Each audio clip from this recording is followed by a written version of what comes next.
very much. Is it on? Great, great. Morning, everybody. How are you guys? Great. So I have a question out of the gate. Who here in Interact has attended a GRC session so far? Okay, only a couple. This is good. So this is your first GRC session that you've attended so far in Interact, which you're focused on governance, risk, and compliance. The reason I asked that question is I've attended a few of my other colleagues' sessions, and a lot of the same messaging is being repeated, and I really didn't want to bore you guys with a lot of the same information. So today we're gonna talk about the 5 critical stages of policy management. But before we even get to the 5 critical stages of policy management, we're gonna talk about why we need 5 critical stages of policy management and what makes it important. Because when we're talking about a best practice and best practices, it's really important to understand the reason that they're there in the first place. And then we can actually get into how to execute on those best practices. So I'm going to just introduce myself real quick. My name is Mark Rita. I'm one of the GRC sales consultants. Been in the governance, risk, and compliance space for quite a few years. And policy and procedure management and risk management is kind of one of those important areas to me. And I've been focused on it from a career perspective and personal interest. I think it's fascinating how different companies actually use policies and procedures and communicate them out to their employees, and different methods of getting employee engagement is becoming more and more important, and it's also, part of it is almost an art form, and we'll get to that in a little bit. So what I want to start with here. So if you had joined other GRC sessions, a lot of the messaging that we keep coming up with is, oh my God, regulatory alerts, the regulatory landscape is changing. There's a lot of volume and velocity when it comes to regulatory changes in the last few years. So this diagram here is essentially saying we've had an average of 200 daily regulatory alerts in 2016.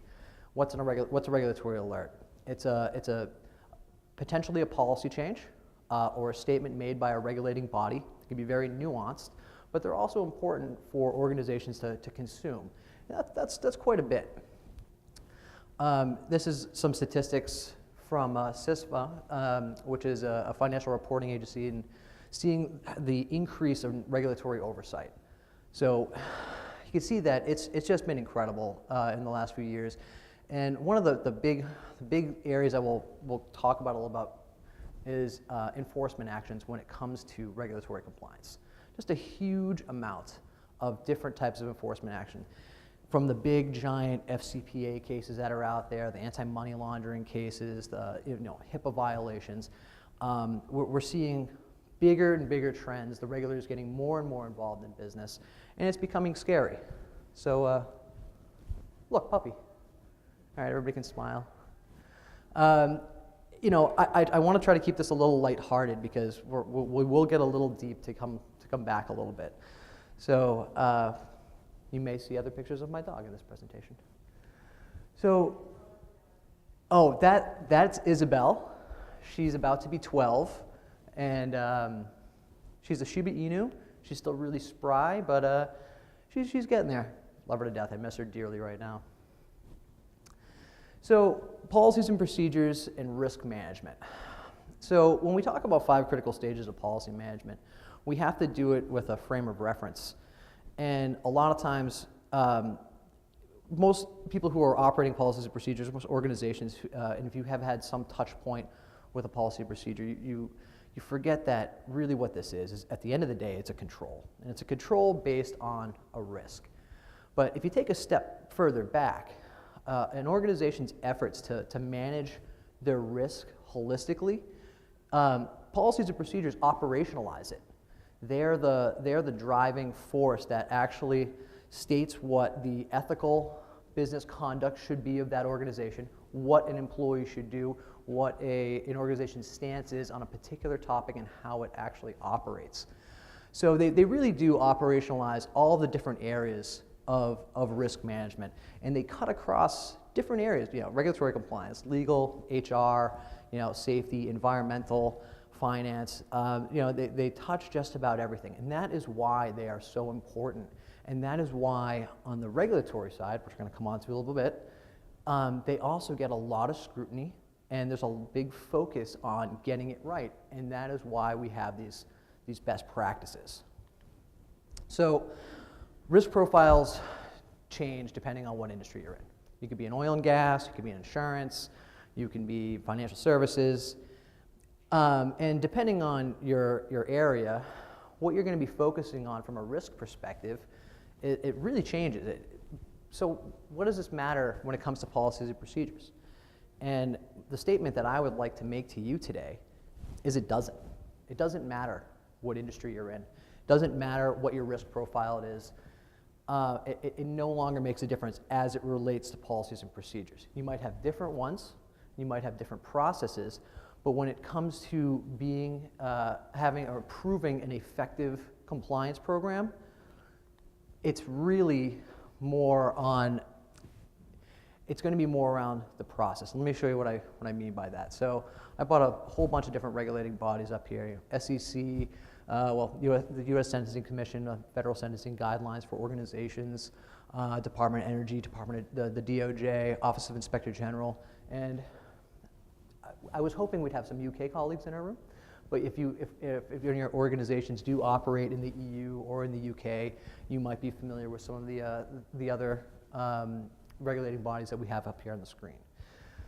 So why is it important to all these different regulating bodies? All these different regulators that are out there, and depending on who you're talking to, they might be interested in slightly different things, and that's different parts of the risk that they're trying, or the different parts of an organization that they're trying to regulate, or a market they're trying to regulate.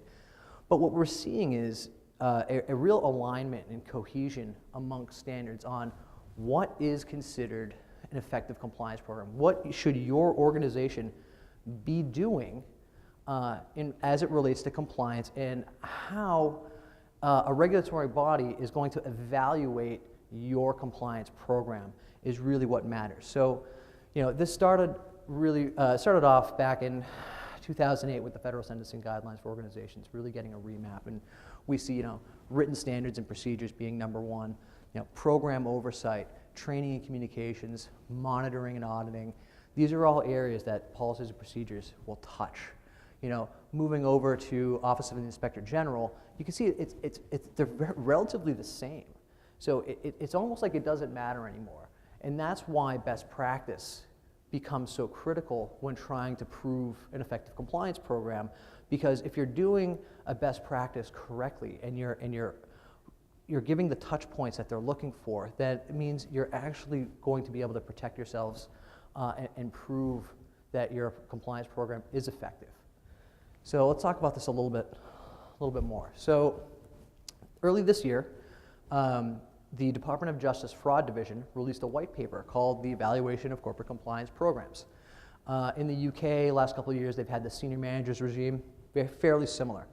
Now, what are these things? In the DOJ's case, they termed them the Philip factors.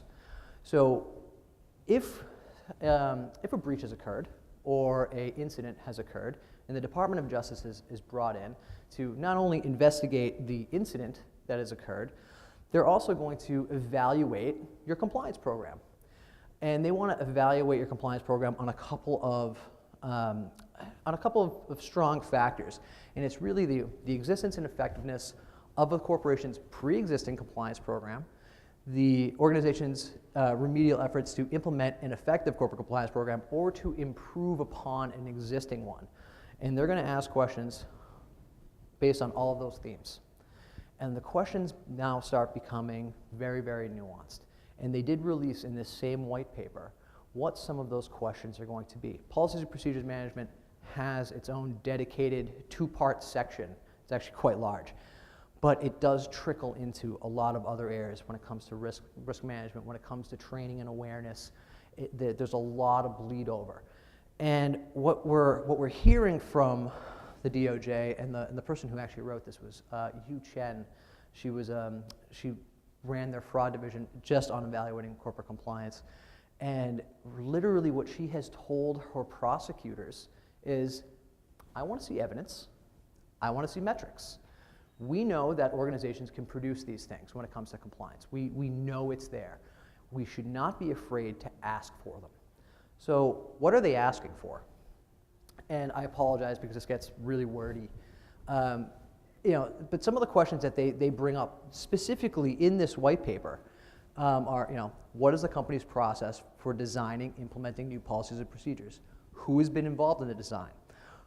Who have business units been consulted? Who were the stakeholders? Who were the stewards? Who were the gatekeepers? Did you get not only buy-in at the top, but did you also make sure that the business units at the bottom who are going to be operating and exposed to these policies and procedures in the most realistic way, did you get their feedback? How can you prove that somebody's even read this thing? How can you prove that not only did they read it, but 6 months later, was there survey? Did you guys check if it was actually working? What was the process for improving on it? Maybe that policy might have been written in a way that's very difficult to understand by certain people. How did you check if it was? How did you check if people really understand what they're asking? And if there is problems in there, how did you make adjustments and changes to them? And these are very difficult questions for any organization to be asked. And very difficult for people to actually prove them. And remember, what they've stated is, we're really looking for evidence and we're looking for metrics. So having metrics around questions like this, and as they relate to policies and procedures, there's just so many different touch points, and it's very, very difficult to articulate and aggregate all of that data. So what does it mean to be compliant? And I apologize for some of the really light gray squares. I should have realized that they wouldn't show up very well. So what do they realize? What do those touch points look like? We want to see proof of annual assessments, evidence of executive sign-off. We want to make sure that policies and procedures are easily retrievable, that they are being understood. Those are the same reasons I gave you on the last slide. I probably should have just explained here. But these are those individual, very nuanced areas that we're seeing regulators look for, that your organization has to be able to be prepared to deliver in response to an inquiry, if you're going to be able to prove that, hey, our compliance program, not only is it effective, but we constantly monitor it. We make sure that our organization is staying at the forefront, and we're reacting to feedback that we're getting in the field. We're doing everything in our power to conduct business in an ethical and compliant manner and improve upon it. And when an organization can do that, they really put themselves in a very defensible position. And that is the main idea. So, Jason Parkman in his keynote yesterday kind of went over this. He stole my thunder. But there's been a lot of different enforcement actions, and I'm not going to rattle through these because they're scary numbers, and I think you guys get it. But what's interesting is these organizations keep failing in a lot of different ways, and these penalties keep getting assessed. And some organizations, it's such as Wells Fargo, it's almost become the way they're operating these days, because they're having such a difficult time getting out in front of it. I think Jason used the example of Uber yesterday, and I thought that was a really good one. I think we're going to see a lot more in that area. And it's not just legal department, let's handle this issue. Compliance doesn't look at it like that. Compliance says, all right, not only we have to handle this issue, we have to self-report and handle it, and then we got to prove what we're going to do to fix it long term, and how we're going to improve upon that even longer term. And if you can do that, that's how you remain defensible. So I told you this was going to be a pretty big, I told you this was going to be a pretty long intro to kind of get to the meat of the presentation, which is the 5 critical stages. So we're going to take a breather right there. We're going to watch a little bit. When technology doesn't work,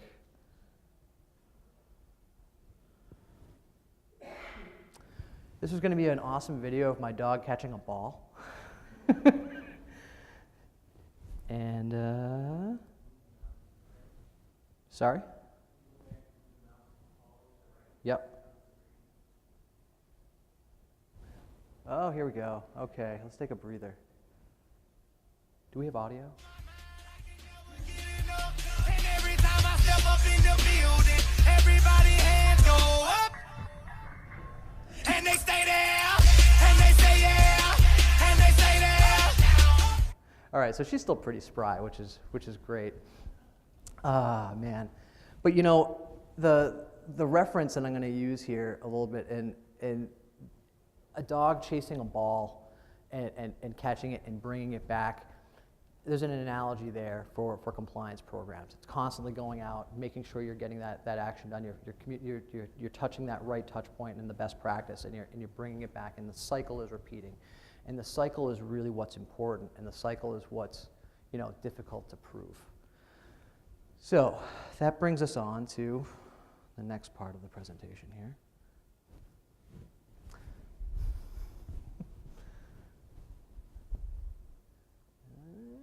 All right.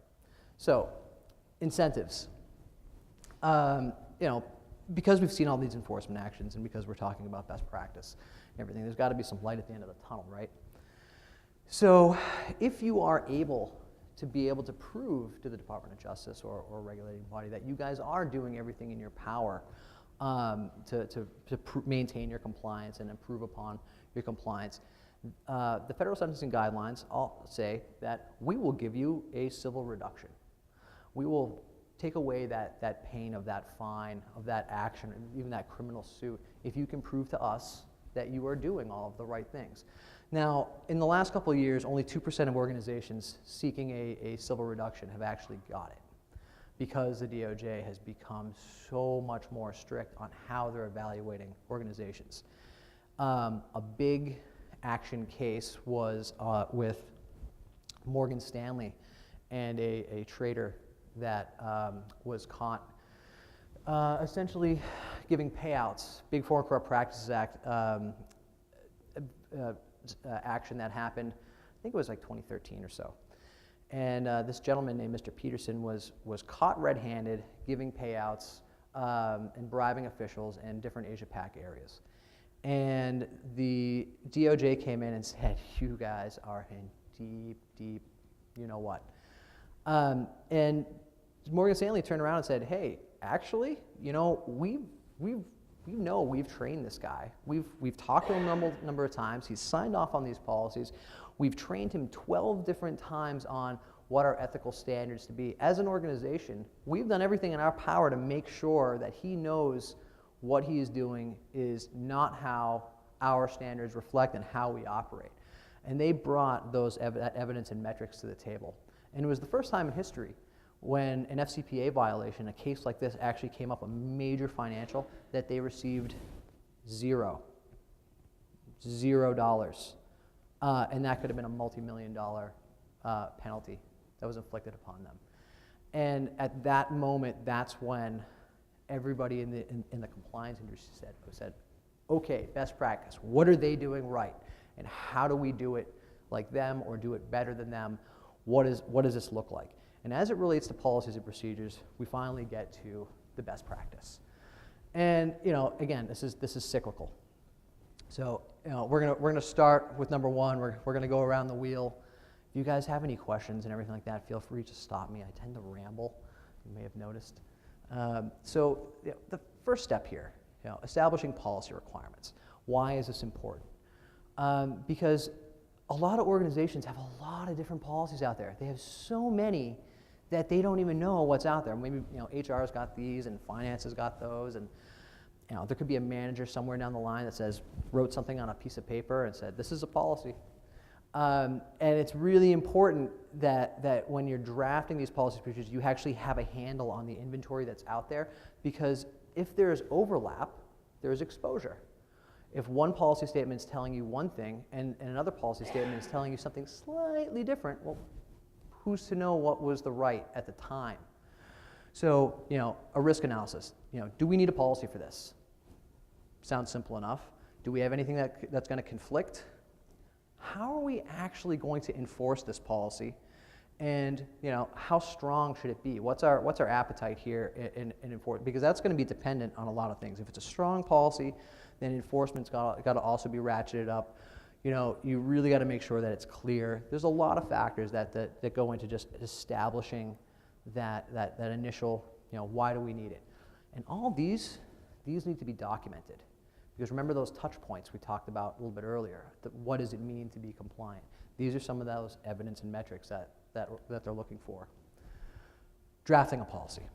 Okay, so we've established requirements, and now we come to drafting. And this is going to go drafting and let's just say annual review at the same time, but it's much the same. This is also process defensibility. You know, making sure that when a policy is being drafted, it's being drafted with all of the right stakeholders. One of my colleagues in the room did a session earlier on stakeholder commitment, and this is one of those areas that absolutely needs to be followed through. Stakeholders need to be engaged at every level, from the top all the way down. That buy-in has to be there. You know, all of that stakeholder engagement really, you know, is trying to answer the question: how do we take this policy? How do we make it work for the organization? And if that can be assembled, then the implementation and the rollout of this policy is going to be much less painful than putting a document out there and saying, "This is the policy. Everybody, do it." No, we gotta think about, is there going to be, you know, complementary training, things like that. We'll get there in a moment. But when it's actually being reviewed or annually reviewed, it should actually get reviewed amongst maybe a policy on policies, something that dictates how all your policies should be structured, who's going to review them, how they're going to be reviewed, and why. In that way, when it comes time for review and it comes time for its annual assessment, and the reason you're doing that annual assessment is you're making sure that this policy still needs to exist for a reason, that it's not leading to an exposure, that it's reflecting the right, I guess, ideas of the organization and how it's going to conduct business. And also getting that buy-in. You know, we talked a little about the stakeholders, but having that executive level buy-in, having somebody sign off on it that's towards the top in that senior management that says, yes, okay, I agree with all of the content, I agree with how we're going to operationalize this, and I agree to how we're going to implement and roll it out. So that leads us to deployment. So a lot of this is an area that I think a lot of companies find that they have difficulty with. And it sounds so easy. We're just going to email everybody, right? That's how we're going to implement this. We're just going to email it to people. I don't read policies when they come to me for an email, and I'm into this. And I basically will do that on principle sometimes because I feel so strongly. But it really needs to be thought through, and that is, you know, building the communication plan that's going to be effective. You know, determining the proper audience for that particular policy and the messaging that needs to be communicated, that this is going to happen, this is happening, and this has happened. You know, making sure that there's a set rollout period, making sure that, you know, the completion date. You know, there's a fairly good chance that, you know, you want to build a lot of that training and communications around how you're going to implement and roll out this policy. And again, having all of the metrics and the evidence that you're doing this in a way that's effective and conducive to the employee and it's easy for them. That's what makes it successful. And that's what makes this part of the process very important. Bottom part here, a little bit about, you know, ownership of those policies. You know, who's going to enforce it? Who's going to make sure that people are actually operating within those guidelines? Well, it's your field level management, and the reporting lines all the way up. You know, it's the evaluations that are going to occur that, you know, check if, you know, we've sent out this policy, everybody agreed to it, did all this communication, people signed off on it, people even took tests and training. 6 months from now, how do we actually know that people are legitimately still following those practices? How do we take the organization's temperature? And that becomes a pretty good, important area that you want to keep assessing. And that helps with that continual assessment. And that gets fed back into that drafting and that annual review. And it brings us to our testing, understanding, and affirming acceptance. You know, the 3 core challenges, you know, from the regulatory standpoint is, prove employees have seen a policy, prove to me that employees have committed to that policy, and prove to me that they've actually understand it. That's a tough one because if you ever look at a lot of policies and procedures, they're written in legalese. There's a lot of trend right now to write policies and procedures in the plain voice and the active voice. And I think that's a great belief, you know, that you, as a legal expert, You need to be able to step back and come down a notch and say, all right, how is this going to be the most effective? Well, it's most effective when people actually understand what you're asking of them. You know, you can put all your T's and C's down at the bottom if you need to, but it needs to have a clear communicative statement. And you know, being able to have that allows for when you're doing any compliance training, when you're doing the follow-on surveys and your annual questionnaires, it makes it easier for people to associate. Okay, they're asking me this question. That's right. We did a rollout. This is the way we need to be operating. It was delivered to me clearly. Now it can be assessed clearly. You know, and again, evidence and metrics of all those different pieces. Now, once you've deployed and you've tested the assessment, you've done your assessments and everything, it really comes down to the audit and reporting. And I'm pretty sure you guys are going to get this from everything I've just said. Forgive me if it feels like I'm repeating myself as we go from slide to slide, but you know, having that evidence and metrics and auditing of employees signed off, you know, reporting on that knowledge assessment and survey data, and you know, kind of feeding this back into the previous steps. That's what's going to continue to make your policy and procedure management program stronger, but your compliance program holistically stronger. And you know, you have that added value of remaining defensible, being able to prove that you're doing these things should something happen. And it makes the organization operate in a much more ethical way, and at the same time delivers a lot of information back to senior leadership or senior compliance teams on things that they may have missed. You know, it's all really about identifying those potential knowledge gaps, those lapses. I'm sorry, I didn't realize that was the last one. I thought I was going to keep talking here. But you know, with this type of best practice, and don't get me wrong, hitting all of the different parts here on every single policy seems like, you know, moonshot. But when the process is there and the process is followed, and that all of the other parts start falling into place very, very easily, and it becomes, you know, much easier to actually prove that effective compliance program when you're continuously following that best practice and you're hitting those touch points. Because as you go through the process in its initial phases, and maybe, you know, not every policy is going to need such rigor, but it becomes easier for the organization to then add other parts of the process that will enhance its value to the organization, and that the process grows. And that in itself is something that you want to prove. You know, that, yeah, we started like this, we started following these best practice steps, we discovered X, we made changes and adjustments, now our process looks different than it did a year ago. And it keeps evolving and changing, and it suits the business as the business moves and changes itself, because business does. And you know, being able to aggregate all of those touch points back together, that data, have the effective compliance program in place, not only helps your business succeed, it also protects it and keeps it much more defensible. So, how much time we have? Not sure how long that was, but any questions for me? I'm really opening up the floor to have great discussions. Yes, please. You mentioned the obvious, that policies in most companies are found in, you know, in HR, in legal, in finance, et cetera. Mm-hmm. Who are you finding? Obviously, you're speaking to a legal audience, but who is owning kind of the initial inventory effort and then ultimately kind of driving the policy on policies and implementing all of the steps that you mentioned? I mean, different in different companies, or what's your experience? So it is, and it is different in different companies. And in case anybody didn't hear it, the question really is who's owning those policies and really starting to do this. And you know, for a while I would have said it's the compliance department. That's changed.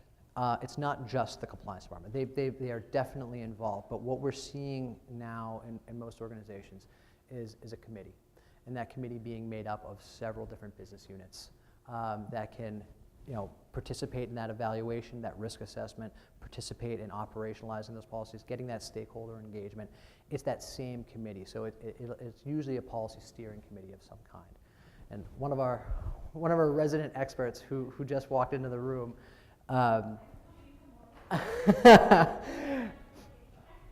I've learned a lot from Tory Lang on this exact subject, and really those steering committees are really paramount to making sure that success is there and that all of that criteria is routinely followed. I have two questions, actually. Sure. The first, in one of the slides, you showed employees being committed to the policy. Mm-hmm. What does that look like? How do you know if they're committed to the policy? It's difficult to prove that, isn't it? Right. So I think commitment you can gauge in a few areas when it comes to, maybe it's not commitment to the policy, but maybe it's commitment to following the principles that the organization has set forth. So that falls into detecting improper conduct and reacting to it in a way that's going to help you. It's also, making sure that when people are committing, they're signing off on that policy. Mm-hmm. They're saying, they have a statement that says, I have agreed that I will follow this. We have tested your knowledge. We can prove that you've actually understood it. And not only are we doing that, but we're doing our annual employee surveys. We're doing our annual training, and we're monitoring that people are operating in a way that's set forth by those ground policies. And I think being able to prove it's a very difficult thing, but when it's there and the process is there, it becomes something that keeps you more defensible. Yes. Last question. Oh, sure. With the respect to the updating of policies, Mm-hmm. a lot of times we both work in the legal department for utility, and I handle the litigation hold for my office. Mm-hmm. And a lot of times it interacts with compliance, which is what she does, part of what she does. But we found that certain policies haven't been updated for years and years. Yeah. So how do you get people to understand? I mean, how often should you update a policy? And then how do you get it to really occur? So, we have a multifaceted question here. So, how often should you update a policy? How often should you review it? And if you're finding things that haven't been reviewed, a lot of this can happen at that initial or that risk assessment. Let's do an inventory of what we have out there. Part of that inventory is going to be, how old is this? Does this even mean anything anymore? What is the purpose of this policy? What was the purpose then? And maybe what should it look like now? And depending on what its purpose is, I think that's what's going to follow in how often we want to review it, who needs to be involved in the review process. What is the engagement and the stewardship look like for that particular policy or procedure? Yes. I just wanted to contribute to that. I think it's important to set out requirements to review your policies and procedures on an annual basis. Doesn't necessarily mean that it has to change every year, but just to review it to see if any regulatory changes that might require you to update your policies and procedures, and any significant events within your entity that would require you to make those changes. And those changes may not have to wait until the following year to change, because something might happen where you might have to make changes right away to prevent similar conduct or events from occurring again. On that same note, sometimes even if a policy didn't change in a review process, it's just as important to prove that somebody actually did look at it. Hey, we know we implemented this policy last year and it's brand new, but we need to look at it again this year just to make sure that nothing's changed. And like you said, different actions can predicate all sorts of different changes. And as long as that process is still in place, facilitating those changes becomes effective. Yes. From a risk perspective, when it comes to developing training and testing for policies, what are your thoughts on training and testing that allow an employee to just click, click, click, click until they're complete, versus having training where you are required to answer questions within the actual training itself, so that way you actually know that they had to have some stopgap measure and actually reading the information? So my thoughts on this, and this is a really good point. A lot of times, if you guys have had an LMS system, it's click, click, click, click, click, click. We want you to watch this, and that's majority of training management. When it comes to policy training, I think those hard questions need to be there, because that's where you need to make sure that, yes, somebody needs to understand what they're doing in their job from a training perspective, but when it comes to mitigating the risk and actually proving that somebody's understood what their obligations are. They're almost two different things. You know, one's how you do your job. The other one's, do you actually understand what we're asking of you here? And I think when in certain cases with policies that really need this, you do need the questions that are going to be there. You know, and maybe it's not so hard-nosed where if somebody fails, that's it. You know, oh my God, they're out of compliance. What are we going to do? You know, you give them the second try or the third try or the fourth try. You show them what the right answer is. Those principles still apply, but it's identifying the trend and you know, maybe 20 people are getting the same question wrong. Why is that happening? Is it because the policy is written poorly, or is it because our training that happened, you know, isn't covering something effectively? You know, again, identifying the knowledge gap, and when it comes to the risk, whether it happens here or it happens here, the end result should be the same. But when it comes to defensibility, I think that's where the being able to prove that somebody's really understood a policy is much more powerful.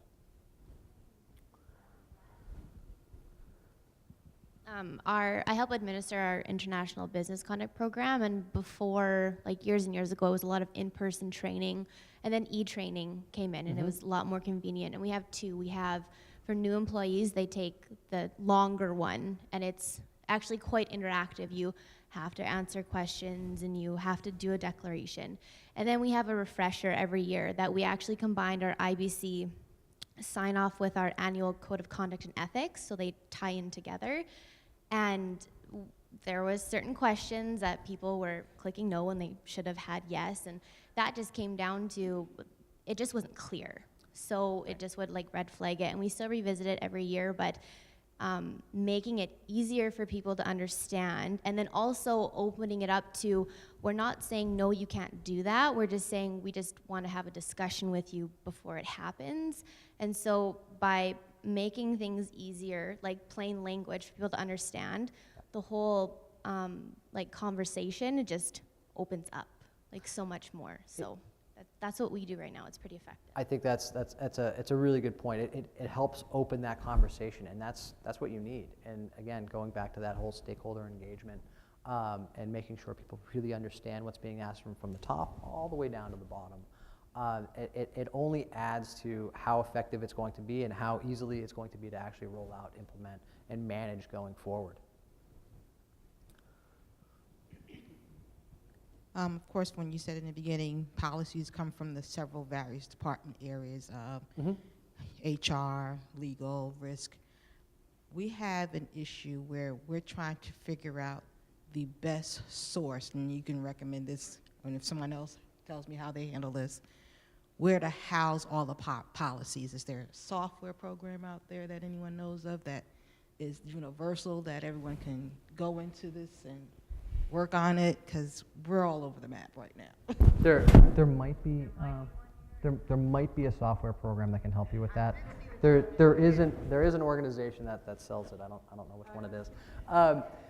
But yeah, absolutely. So I think in regards to that, there's a number of different applications out there, right? And I'm not going to say ours is the best. I think we have a really strong offering. But when it comes to policies and procedures management, I think there's a couple critical, when it comes to software, there's a couple critical factors here. First, as you said, getting them all in one place. They should all do that to some capacity. You should put them under one roof, so to speak.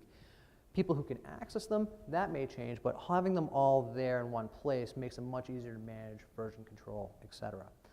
But when it comes to communicating and them out to employees and rolling these out in that communication plan, my recommendation to anybody in this audience is, no matter what system you're looking at or method you're looking at, it should come down to really one factor, and how easy is it to use? How easy is it for an employee to sign off on a policy? How easy for them to find a policy? It doesn't even matter if you're using a policy management system itself. Maybe you've built something in-house. It needs to be easy for them because they affect everybody, regardless of skill level, regardless of what their roles in the organization. They affect everybody. And when it comes to software, if it's not easy, people aren't going to use it. People lose faith in a system very quickly, and they're like, I'm not clicking in that thing. And trying to navigate my way. I need it to be as straightforward and easy as possible. So I'll leave it there, and you know, if you want to see software, I'll let it speak for itself.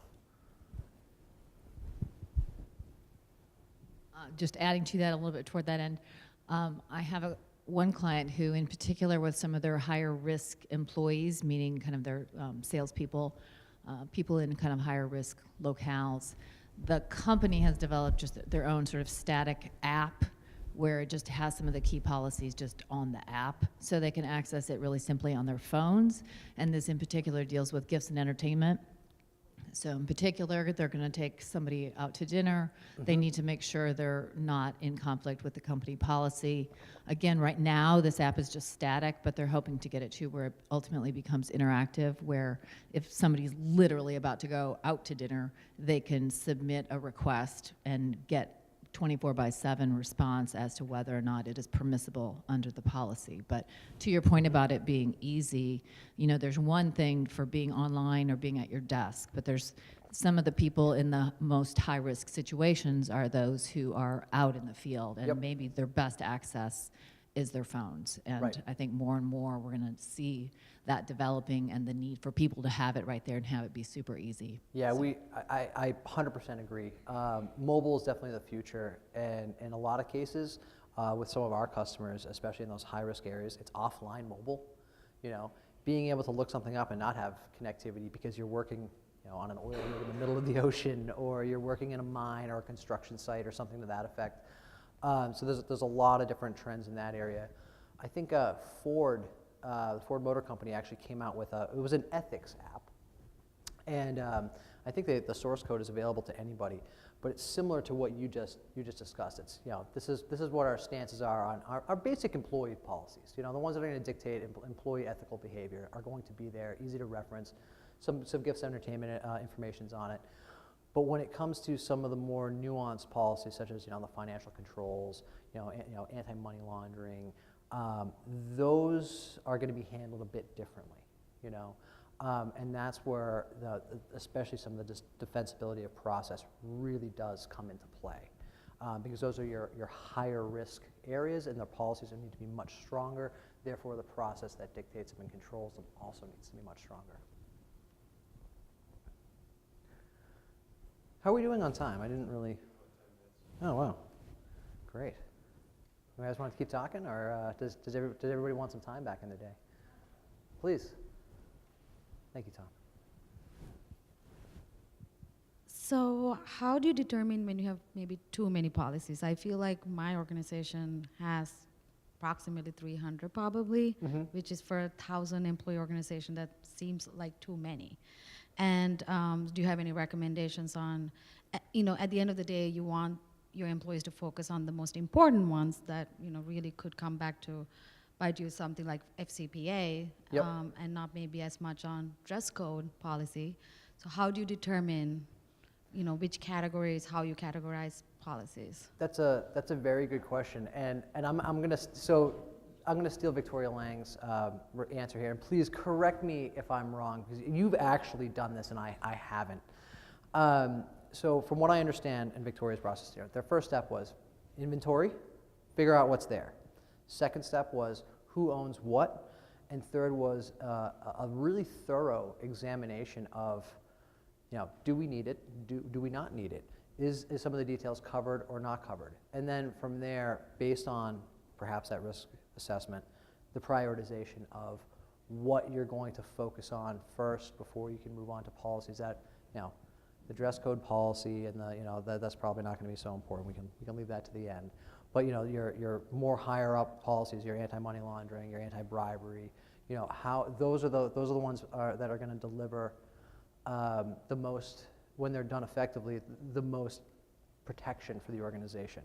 You know, so I think that's a process there that you're going to have to go through, and that's really kind of going back to the drafting section that we talked about in the reviewing. Define the criteria as to what is that driven by compliance, essentially, would you say, or? So, Tori, would you mind taking this one? Yeah. I would use a cross-functional team, right? And I would make sure you have representation, because one thing you want as an organization, you want to have buy-in from everyone, right? And you want to also, a phrase from the GC at DuPont that I'm going to borrow was tone at the top, mood at the middle, and buzz at the bottom. So you want to build that cross-functional team, get that buy-in from everyone. So it would be a combination of legal, compliance, potentially audit, HR. It depends on what your scope is and what your subject matter is, of course. The interesting thing when you do these revision efforts, you are evaluating the document and saying, do we need this policy? Do we need this procedure? Is it even a policy? Because sometimes the answer you find is, this should be in training. This is a training manual. I don't need to say, how do I use this system, right, to track my expenses in the policy. The rule is you can do A or B, or just A, ideally. And so you would evaluate that, and that really, we went through a revision of all of our financial control procedures and went from 123 policies to 30 with 9 standalone procedures, so really 40 standalone documents. We went from roughly, I want to say, 240 pages to 90, so a 2/3 reduction in the amount. We didn't lose any of the necessary controls. So we didn't lose the information. And somebody said writing in plain language. I'm a huge advocate of that and put that in place. And I am a lawyer by training, but took years to really put writing in plain language is a game changer and very different. And you're becoming end user and audience focused because you need to write for the employee that's actually reading it. Yep. And writing at an 8th grade level is always good, right? To simplify it, concise, and do that. So you will find things could be a training. It could be something else and not really a policy. And then you'll find you don't have so many policies, right? Thank you for... No, thank you so much, Tori, Ooh. really. Can I chime in on the question you had about how often you're reviewing and what that review process looks like? Once you get into the stage where you're going on ongoing policy change management, the review cycle, we did a review schedule where we identified exactly how long we would like to review our policies every year in an ideal world. And they might have different frequencies, right, of that review. But one thing to gain buy-in and make sure as you market it, right, is to say, your review could take you 10 minutes. We're not talking hours of your time to review and rewrite the whole thing. Once you get to that phase where it's an ongoing process and you are doing it all the time, your review can be 10 minutes. And it can be, great, nothing's changed, good. So that's a good way to market it to all of your stakeholders and your players as you go through that. So, When you guys underwent this in your organization, and you kind of went through this whole change management process where you took your inventory, you started trimming it down, how long did you go from your annual assessments that you were doing before to what it is now? What's the time difference and effort involved? Is there? Well, I'm going to admit this out loud, that initially we had not revised our financial control policies for over 7 years. Okay. Maybe a little bit longer. And now we're to the point where we have actually identified that we want to, so we did this review schedule where we identified all of that, right? Who are the owners? Who's going to be the author? Who are the subject matter experts that have to weigh in as I write this, right? We defined a single owner because that's really important because you want to minimize that co-ownership as much as possible. Sometimes, in some cases, it's necessary. But you really want that single person. But that doesn't mean that legal isn't a subject matter expert. They are. Do you need that advisor? We also identified any regulatory related, or any regulation really that was tied to the policy, right? So if something changes, like sometimes your review is going to be stipulated by your regulations, and that's it's once a year, and now I have to prove it. Mm-hmm. So that's why you want a policy management system to help you manage that effort. And right, we were at like 7 years we hadn't rewritten. Now we're doing a year. What I'm in the process of doing, and since I don't actually work for Metratech, I will say we do use Policy Hub, and I'm in the stage right now where I'm actually using Policy Hub's functionality to automate the review process. So it has a lot of automation features for the review cycle, where I can actually go in and schedule all the review, and I can set this particular policy is reviewed once a year, every 6 months. who has to review it. It will send an automated email reminder to whomever I have identified. And it has some automated workflows as well, where you can send it and it's all captured in the system, which is the other one place. You want one place. And I'm not going to say it's not the silver bullet and it's not overnight, because I can tell you one of my attorneys, right, just emailed me this morning. He wants to put the policy, we're rewriting a financial approval policy, and he's like, oh, I want it on the internet. And I'm like, no. Policy Hub only. It's the only place it's going, and we're not putting it anywhere else. We do have a mobile app as well, and we made the choice to pull the policies from the mobile app because the particular policy management system we're using is accessible from any device with internet access. Right? I know we all love the apps, right? And I love the apps, but there is sometimes an argument, a real reason to have it on an internet base where you have to log into it, for protection purposes. You want to have that extra login. Not that an app wouldn't, but the app security can be a little more dicey. So, all right, sorry, I did not mean to steal that. That's great. Thank you. Very, very helpful. Any other questions from any of you guys?